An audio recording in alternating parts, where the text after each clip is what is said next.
Najaf के कदीम कुओं में से ये कुआं, ये जो मकाम पिछले ज़माने में आपको तस्वीर दिखाता हूँ, ये मकाम, ये जो जगह है, यहाँ पे पिछले ज़माने में काफ़िले रुकते थे। इस कुएं की वजह से यहाँ पे वज़ू करते थे और फिर इमाम अली की ज़ियारत पे जाते थे। ये हज़रत इमाम अली अलैहिस्सलाम का सहाबी जलील क़द्र असीबुल यमानी, लाखों दुरूद व सलाम हो इमाम अली के सहाबी जलील क़द्र।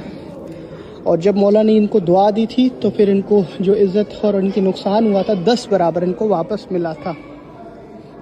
दुआए असीबुल यमानी नेट पे अरबी कीबोर्ड पे लिखेंगे तो वो आ जाएगी। नजफ़ का नक्शा भी आपको ज़ियारत कर, सामने इमाम अली अलैहिस्सलाम के महराब जहाँ इमाम अली इबादत किया करते थे। और रोज़े के सामने एक छोटा सा म्यूज़ियम भी है। नजफ़ पहले किस तरह हुआ करता था और यहाँ पर किस तरह काफ़िले आते थे, ये सारी तस्वीर में मौजूद है। ये नक्शे मौजूद हैं। मौला अली अलैहिस्सलाम का रोज़ा पहले किला हुआ करता था पूरे रोज़े को, और उसके बाद आहिस्ता आहिस्ता काफ़िलों की सूरत में लोग इस तरह आते थे घोड़ों पर, और इस मकाम पे वज़ू करके, वज़ू है जो है आपको दिखाया कुआं, वहाँ से फिर आगे जाते थे। और नजफ़ में शरफ़ शम्स और बहुत सारे जबल मौजूद हैं, जिस पे पहले ये पूरा नक्शा आप देख लें।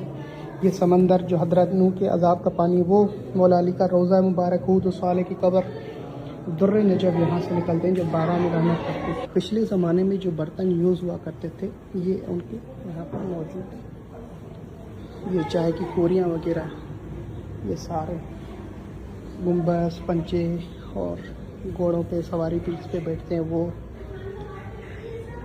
और ये पुरानी चीज़ें यहाँ पर म्यूज़ियम के तौर पे मौजूद हैं। या आप आ सकते हैं बिल्कुल, माशाल्लाह। ये देखें, मैंने YouTube पे मुकम्मल वीडियो बनाई है। ये उनका बेटा था जो ऊँट पर जनाजा लेकर आया और मौला अली से उनकी मुलाकात हुई थी। मुकम्मल मैंने वीडियो बनाई है, आप देखिएगा YouTube पर, शाकिर नशवी असीबुल यमानी के नाम पर।